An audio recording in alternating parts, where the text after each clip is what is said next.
السلام عليكم ومرحبا بكم. اهلا وسهلا بكم البنات في قناه ام هنا. هيا البنات نديروا معكم واحد السيرو تاع السعال باللفت. ساهله البنات وديروا لوليداتكم سيرتو الصباح يروحوا يقراو مع الجليد ومع البرد. جيبي حبيبات تاع لفت ونقطعوهم. اذا كان كبيره قطيعه النص، اذا صغيره خليها كيما راهي. نبرشوهم من الداخل، نحو لهم هذاك القلب تاعهم. نحروهم ونخلو شويه قيمه ما تحكم القشره تاعها. بالملعقه او بالموس ما تحبي. اذا كانت كبيره قسمي على زوج هكذا. نحو لها القلب تاعها كامل، ما تنحيش، خلي شويه القشره تاعها باش تقدر تحكم روحها. نبرشوها كامله البنات، نحو لها هكذا، نديروها فتحه في الوسط هكذا البنات. ويجي واحد السيرو للولاد، سيرتو السعله اللي عندهم السعله الحاده هذيك، تقدر ديها لهم يشربوها في الليل كي يبغوا يرقدوا. ديري كاس تاع تيزانه او تاع زعتر واعطيهم يشربوا البنات، ما شاء الله والله غير مع التجربه. راهو روعه البنات. الصدر تاع الولاد تاعكم راهم ما يقعدوش يسعلوا بزاف في الليل، سيرتو في الليل. هكذا برشيها مليح، نحيها تحبي بالموس او بالملعقه كما تحبي، المهم نحي لها القلب تاعها كامل.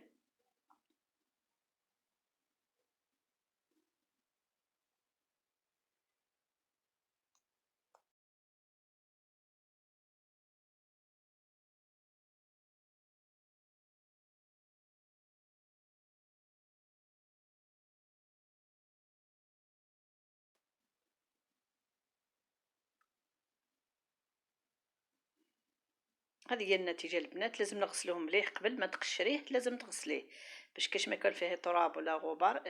نمسحوه مليح من الغبره والتراب. هنا البنات دركا نجيبو السكر نحطو في كاس هكذا باش تقعد لنا الحبه واقفه. اذا عندك سكر كلاصي ديري سكر كلاص، ما عندكش ديري سكر عادي او العسل حر.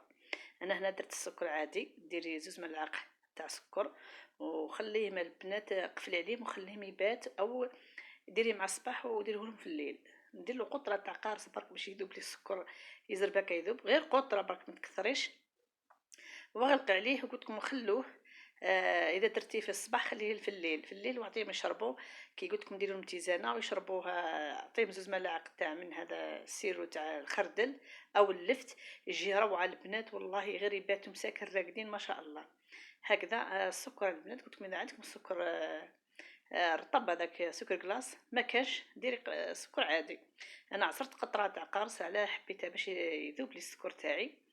وهي كي تخليها تبات اذا يخرج الماء هذاك اللي في اللفت يخرج كامل. هكذا نغطيها ونقفل عليها وخليها. درتها الصباح نشربوها في الليل، اغلق عليها وخليها نسيها خلاص حتى العشيه تاع الليل. تقدري تقدميها لوليداتك او تشربيها نتيا. دواء البنات طبيعي وفيه صحي وعن تجربه.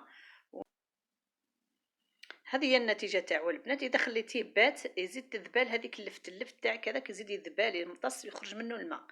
انا هنا غير درته مع الصباح ونديرو نشربوه مع الليل. هنا البنات شوفوا كيف طلق، شوفوا هنا كيف طلق السيرو تاعو. شوفوا البنات خرج العصا. اذا كزتي خليتيه بات يزيد يدير اكثر من هكا. اذا حبيتي ديري حتى زوز لفتات او 3، تقدر تخرجي كميه منها ما شاء الله، وديري في قرعه او في قاروره وتخليه مع الليل تشربي لوليداتك او تشربوه نتوما الكبار. صحي وفائده فيه، فائده كثيره. وهذا هو العصير او السر تاع السعال الحاد. نتمنى تجربوه وديروه لوليداتكم وتدعونا دعوات الخير. وما تنساوش ديرونا هذيك البصمه. هنا نقول لكم ينتهي لا فيديو تاعي، ونقول لكم تهلاو في روسكم وشكرا بزاف اللي دخلوا عندي. ونقول لكم مع السلامه الى الملتقى ان شاء الله في وصفه جديده.